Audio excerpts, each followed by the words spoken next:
Мен бала кезімде неше түрлі жеңгелерді көрдім. Біреулері жұмсақ, біреулері қатал, біреулері тап-таза, біреулері қолы алтын.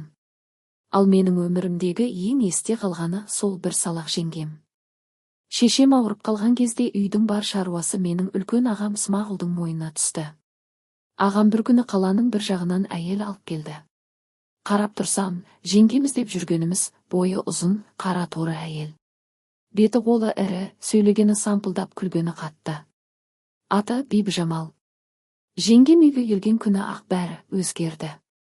Шешем төсек тартып жатқандықтан үй жинау, тамақ пісіру, киім жуу, бәрі жеңгемнің мойнында болды.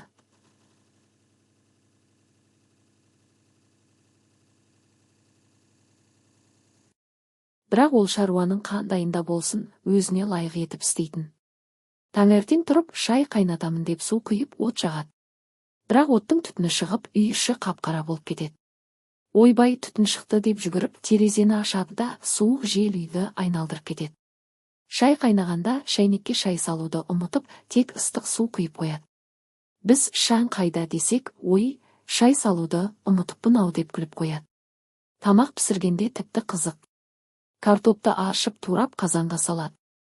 Бірақ тұз салуды ұмытып кетеді немесе тым көп салып жібереді. Бір күні етті қуырып жатып, майды тым көп құйып алды да отты күшейтіп жіберді. Май шашырап, жеңгемнің қолын күйдіріп алды. Апыр-ай, майым көп болып кетті деп су құйып сөндіріп, соңында бәрімізге жартылай күйген, жартылай шеке етіп үлесті. Киім жуғанда да солай. Кірді суға салып, сабын жағып ысқылайды. Бірақ кірді шайқамай, сол күйі үліп қояды. Көйлектеріміз сабында қатты болып кебеді. Мен мектепке баратын шалбарымды киіп көрсем, аяғым сырғанақ, қозғала алмаймын. Жеңгем бұл не десем, ой, шайқап ұмытыппын ғой деп тағы да күледі.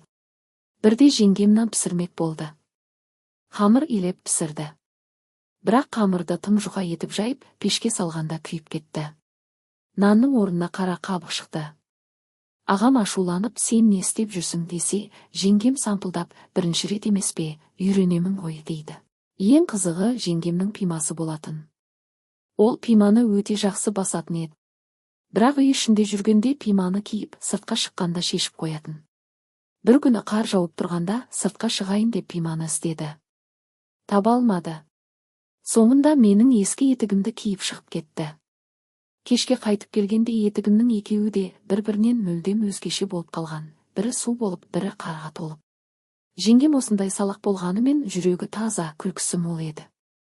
Бізді ешқашан ұрмайтын, ренжітпейтін. Ағам кейде ашуланса да, жеңгемнің ойбай, кешір, келесі жолы дұрыс істеймін дегеніне еріп күліп қоятын. Уақыт өте келе жеңгем де үйренді. Шаруасы жөнге түсті.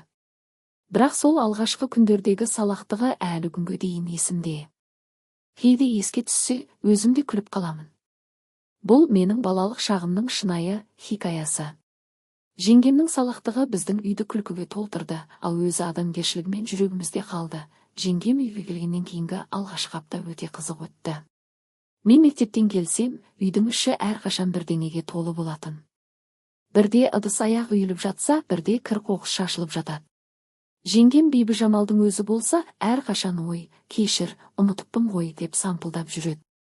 Бір күні жеңгем бүгін сорпа пісіремін деп шешті. Қазанға ет салып, су құйды. Содан кейін картопты аршып турап тастады. Бірақ тұз салуды мүлдем ұмытып кетті. Тамақ піскен соң дастарханға қойды. Ағам Смағұл қасықпен бір ұрттап көрді де. Бұл не, тұзы жоқ па? Деді ашуланып. Жеңгем бетін ұстап, ойбай-ау, тұз салуды ұмытыппын деп күліп жіберді. Сосын барлық ыдысқа тұз сеуіп қайта араластырды. Бірақ енді тұзы тым көп болып кетті. Мен бір қасық ішіп су ішуге мәжбүр болдым. Ағам ендігі жолы алдымен тұз сал деп үйретіп жатты. Тағы бір оқиға, кір жуу күні. Жеңгем барлық кірді үлкен тазға салып, сабынды суға малды. Бірақ сабынды тым көп салғандықтан көбігі үйдің ішіне дейін шықты. Мен мектептен келсем, еден көбікке толы, жеңгем сол көбікті сүртіп жүр. Жеңгем, бұл не болды?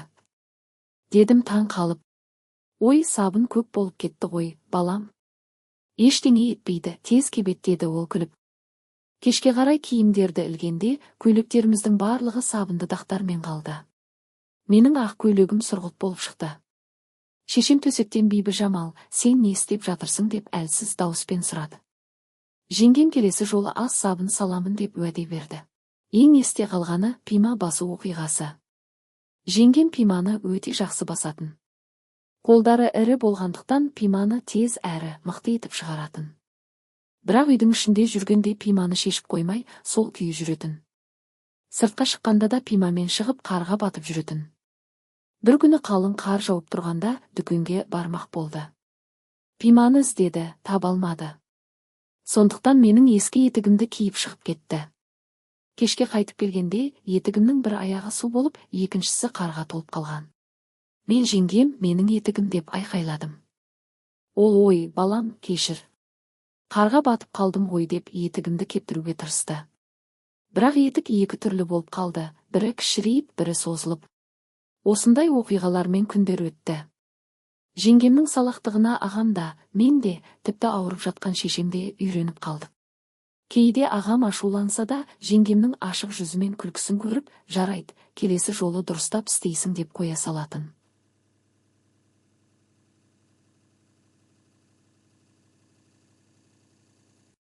Уақыт өте келе жеңгем де көп нәрсені үйренді.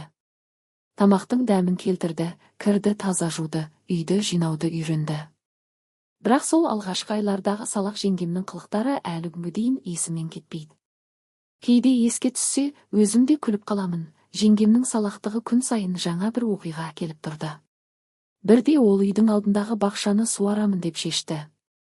Су құйғышты толтырып алып көкөністерді суара бастады. Бірақ су құйғыштың түбінен тесік барын байқамады. Су жол жөнекей төгіліп, жеңгемнің өз аяғы мен етегі су болып қалды. Соңында бақшаға судың жартысы да жетпей, жеңгем ой, суым тез бітіп қалды ғой деп таң қалды. Тағы бір күні ағам жұмыстан кеш қайтатын болып, кешке ет қуырып қой деп тапсырма берді. Жеңгем етті турап табаға салды. Май құйып отты қатты жақты. Бірақ оттың үстіне қарамай, сыртқа шығып кетті. Табаға май шашырап, еттің бір жағы қарайып күйіп, екінші жағы шикі қалды. Ағам келгенде дастарханға қарап, бұл не, көмір ме? Деді күліп. Жеңгем бетін қысып, ойбай, отты ұмытыппын. Келесі жолы сағат қойып істеймін, деді. Мен мектептен келгенде жиі осындай көріністерді көретімін. Бірде жеңгем менің мектеп формамды жуып кептіруге іліп қойды. Бірақ үтіктеуді ұмытып кетті. Таңертең формам қатты, бүктеліп қалған. Мектепке бара жатып, шалбарымның бір аяғы бүгілген күйі тұрды. Достарым күліп, сенің шалбарың неге бір аяғы қысқа деп сұрады. Үйге келген соң жеңгеме айтсам, ол ой, балам, үтік салуды ұмытыппын ғой. Кешке үтіктеймін дейді де, тағы да күледі. Жеңгемнің ең үлкен өнері нан пісіру болды. Бір аптада 3 рет нан пісірді. Алғашқысы қамыры тым қатты болып тас сияқты шықты. Екіншісі тым жұмсақ болып піскенде жайылып кетті. Үшіншісінде қамырды дұрыс иіледім деп ойлады, бірақ пештің температурасын дұрыс қоймады. Нәтижесінде нанның сырты қарайып, іші піспей қалды. Ағам сен нан пісіруді үйренбей тұрып, қазан ошақты қой деп әзілдеді. Жеңгем үйренемін, уақыт керек қой деп жауап берді. Осындай күлкілі оқиғалармен күндер өтті. Жеңгем салақ болғанымен ешқашан ренжімейтін, ешкімді кінәламайтын. Керісінше өз қатесін мойындап, келесі жолы жақсы істеймін дейтін. Уақыт өте келе ол шынымен де көп нәрсені үйренді. Тамақ дәмді шыға бастады, үй таза болды, киімдер уақытында жуылып, үтіктелетін болды.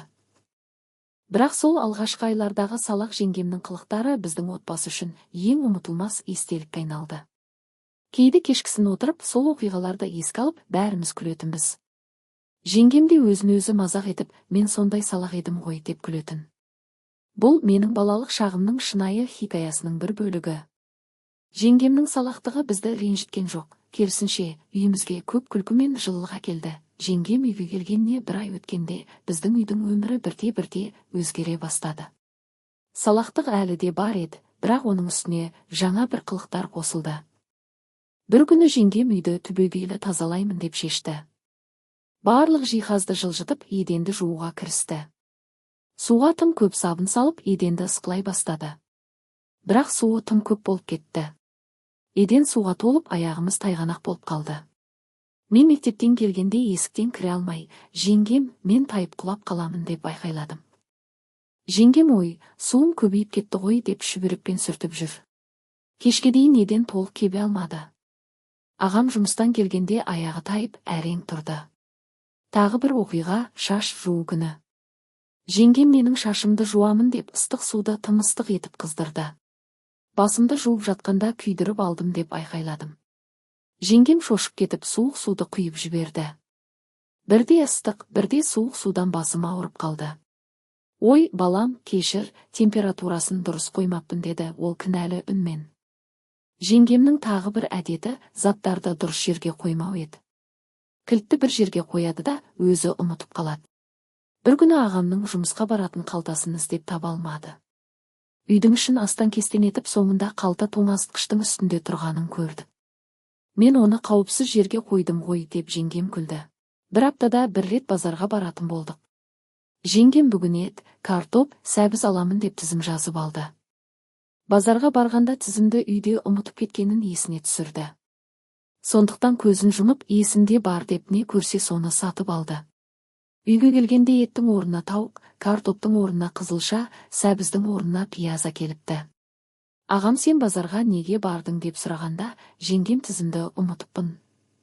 Бірақ бәбірпен әкелдім ғой деп сампылдады. Осындай күлкілі қателіктермен жеңгем бізді ренжіткен жоқ.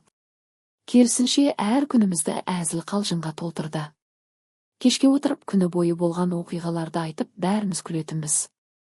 Шешем тіпті ауруын ұмытып, Бибіжамал, сен әлі де солайсың ба деп әзілдейтін. Уақыт өте келе жеңгемнің салақтығы азайды. Бірақ ол толық жоғалған жоқ. Кейде әлі де ұмытшақ болып бірдеңені дұрыс демей қалатын. Сол кезде ағам тағы да жеңгемнің салақ күні басталды ма деп әзілдейтін. Мен үшін ол күндер әлі күнге дейін ең жылы естелік. Жеңгемнің салақтығы біздің үйді жалықтырған жоқ, керісінше өмірді қызықты етті. Жеңгем үйге келгеніне 2 айға таяғанда бірде біз оған үйреніп қалдық, ол да бізге үйреніп қалды. Бірақ әр апта сайын бір жаңа жеңгелік оқиға болып тұратын. Бір күні жеңгем қазір тоқаш пісіремін деп қамыр иледі. Қамырды дұрыс иледім деп ойлады, бірақ тұз салуды ұмытып кетті. Тоқаш пісіп шыққанда дәмі тәтті нан сияқты болып шықты. Мен бір тістеп көріп, жеңгем, бұл тоқаш па, әлде тәтті нан ба дедім. Жеңгем өзі де татып көрді де, ойбай, тұз салуды мүлдем ұмытыппын ғой. Бірақ дәмі нашар емес қой, тәтті тоқаш болсын деп барлығымызға үлестіріп берді. Ағам күліп, ендігі жолы тұз салуды есіңе түсір деді. Тағы бір күні кешке қарай жеңгем үйдің ішін жинап жүрді. Шаңсорғышты қолға алып, жиһаздың астын, төсектің астын сорып жүр. Бірақ шаңсорғыштың қапшығын алмастан сорып жіберген. Соңында шаңсорғыш ішіндегі шаңның бәрі сыртқа шығып, үйдің іші шаңға толып кетті. Мен мектептен келсем, жеңгем шашы шаң болып, ой, шаңсорғыш бұзылып қалды ғой деп тұр. Шын мәнінде қапшықты ұмытып кеткен екен. Жеңгемнің тағы бір қызық әдеті телефонды дұрыс жерге қоймауы еді. Ағам жұмыстан қоңырау шалып, мен кешігіп қаламын деп айтқысы келсе, телефонды таба алмайтынбыз. Бірде телефонды тоңазытқыштың ішіне қойыпты. Салқын жерде тұрсын деп ойлаған. Ағам кешке келгенде, телефоным қайда деп іздеп тоңазытқыштан таптық. Жеңгем, ой, мен оны салқын жерге қойдым ғой, батареясы тез бітпесін деп күлді. Бірде жеңгем мені мектепке апарып тастамақ болды. Автобусқа отырамыз деп екеуміз шықтық. Бірақ жеңгем автобус билетін үйде ұмытып кеткен. Автобусқа мініп жүргізуші билет сұрағанда, жеңгем, ойбай, билетті ұмытыппын деп қалтасын ақтарып жүрді. Соңында жүргізуші, жарайды, келесі аялдамаға дейін барыңыздар деп қойды. Үйге қайтқанда жеңгем келесі жолы қалтама салып қоямын деді. Осындай ұсақ түйек қателіктермен де жеңгем біздің өмірімізді қызықты етіп тұрды. Кейде ағам ашуланып қалатын, бірақ жеңгемнің кешір, келесі жолы дұрыс істеймін деген күлімсіреген бетін көргенде ашулануы тез басылатын.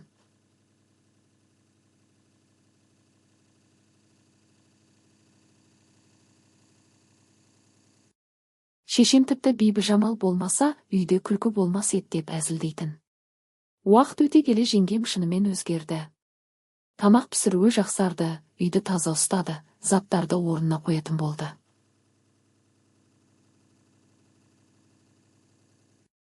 Бірақ сол алғашқы айлардағы салақ жеңгемнің образы әлі күнге дейін есімізде сақталып қалды. Кейде отбасылық дастархан басында сол оқиғаларды еске алып, бәріміз қатты күлетінбіз. Соңы.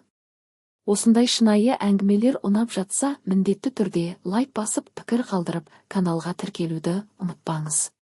Қолдауларыңыз бізге жаңа, қызықты хикаялар шығаруға үлкен мотивация береді.